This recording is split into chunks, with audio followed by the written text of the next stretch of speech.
Paris, 1981. A Dutch woman named Renée Hartevelt disappears from a university apartment. 2 days later, police find her killer carrying 2 suitcases through the Bois de Boulogne. Inside them, what was left of her body. The killer confesses immediately. He shot her. He violated her corpse. And then, over the course of 2 days, he consumed parts of her body. He's arrested. The evidence is overwhelming. Confession is signed. And then, he walks free. Not in 10 years. Not on parole. He walks free, moves back to Japan, and becomes a celebrity. Talk shows, book deals, restaurant reviews in magazines. This is the Issei Sagawa case, and everything you think you know about justice is about to break. Issei Sagawa was born in 1949 in Kobe, Japan. Premature, small, fragile. From childhood, he was obsessed with Western women, specifically tall, blonde European women. He described it later in his own words, not as attraction but as hunger. He wanted to consume them, literally. He was intelligent, enrolled in university, studied literature, but his fantasies were consuming him. In interviews decades later, he said he first thought about cannibalism at age 5. By the time he moved to Paris in 1977 to pursue a PhD, he had already attempted to act on these impulses. He broke into a German woman's apartment. She woke up. He ran. No charges. The system's first failure was years before the murder. Renée Hartevelt was 25, Dutch, studying at the Sorbonne. She was tall, blonde, beautiful, exactly what Sagawa had described as his obsession. They met through mutual friends. Sagawa was tutoring students in German and French. Renée needed help with her German pronunciation. They arranged a session, June 11th, 1981. Sagawa invited her to his apartment for dinner. She arrived around 6 p.m. She sat at his table. She was reading a poem in German when he shot her in the back of the neck with a hunting rifle. She died instantly. What happened over the next 48 hours is documented in meticulous clinical detail, because Sagawa documented it himself. He took photographs. He recorded his thoughts. He tried to cook parts of her body. But here's what matters more than the horror. He failed to dispose of the body. On June 13th, he packed the remains into 2 suitcases and tried to dump them in the Bois de Boulogne lake. A taxi driver noticed the suitcases. Police were called. Sagawa was arrested on the spot. He confessed immediately. Every detail. The French legal process should have been straightforward. Eyewitnesses, physical evidence, confession, open and shut. But during a psychiatric evaluation, French doctors diagnosed Sagawa with severe paranoid schizophrenia and psychosis. They declared him unfit for trial, not guilty by reason of insanity. He was committed to a psychiatric hospital in Paris for less than a year. Here's where it gets strange. The French court ruled him insane, meaning he couldn't stand trial. But the Japanese legal system, by treaty, could request his extradition and try him there. French authorities agreed to transfer custody. They shipped his case files to Japan, and then somehow, the files never arrived. The French said they sent them. The Japanese said they never received them. A career diplomat later admitted there was no motivation on either side to make this work. France wanted the problem gone. Japan didn't want the problem back. Sagawa was transferred to a Tokyo psychiatric hospital in 1984. Think about what just happened. A man confesses to murder and cannibalism. 2 nations, 2 entire legal systems. Look at this evidence, look at each other, and collectively shrug. The hospital in Tokyo held him for 15 months. Then, in 1985, Japanese psychiatrists made their own determination. Issei Sagawa was sane. The French diagnosis was wrong. You might think, good, now he can stand trial. But there was a problem. The French court documents, the evidence, the confession, the photographs, the forensic reports, they were in France. And France had already closed the case. Double jeopardy protections meant he couldn't be tried there again.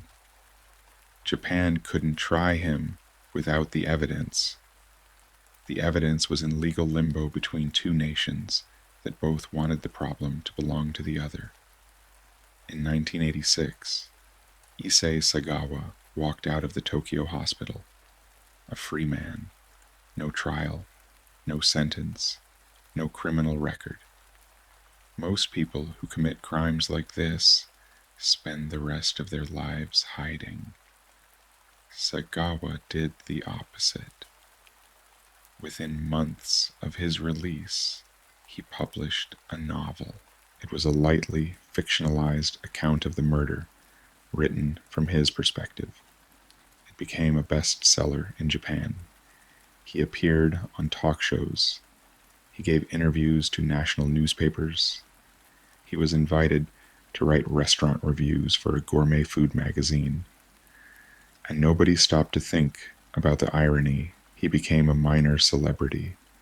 He was invited to speak at universities. He appeared in a pornographic film about cannibalism. He painted.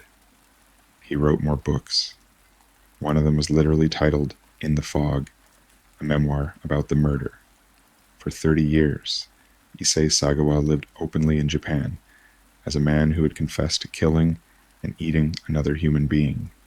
He was not hiding. He was not in exile. He was on television. Renée Hartevelt's family in the Netherlands had to watch this. They had to see the man who killed their daughter, signing books and laughing on talk shows. And there was nothing they could do.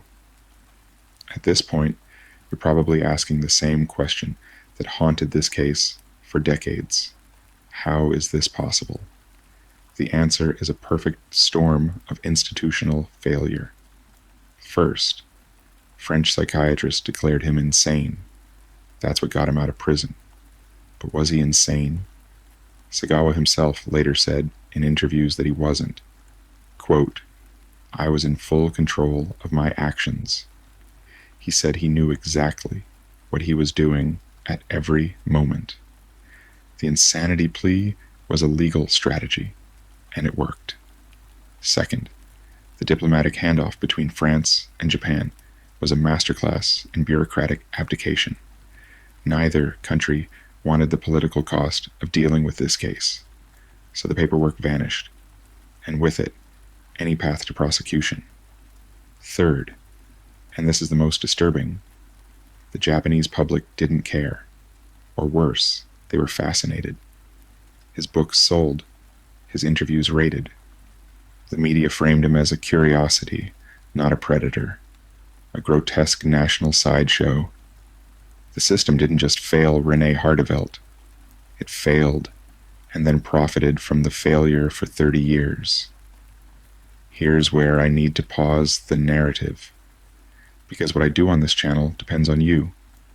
I cover cases in Japan, Korea, China, and Southeast Asia, cases that Western true crime channels almost never touch.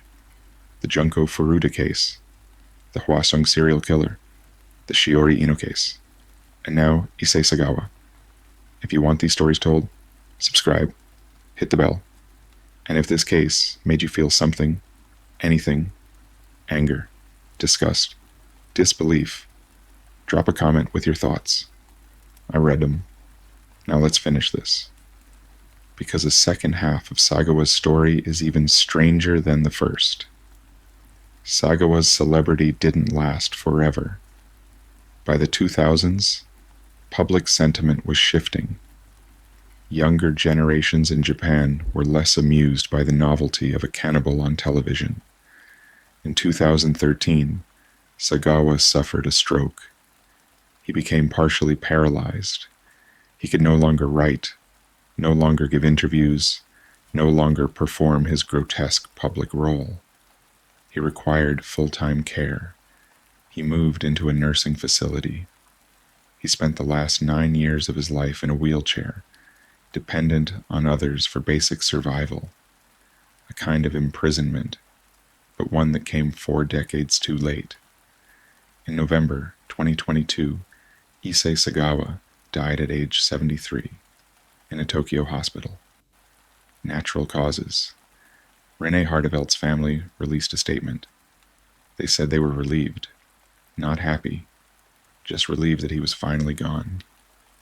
She was 25 years old when she died. He lived to be 73. That's 48 extra years. 48 years of freedom, of attention, of book deals and restaurant reviews and television appearances. 48 years of a system that couldn't or wouldn't hold him accountable. The Issei Sagawa case is not just a true crime story. It's a mirror. It shows us what happens when two legal systems each decide the problem belongs to the other. It shows us what happens when a society treats a predator as entertainment. It shows us that justice is not automatic.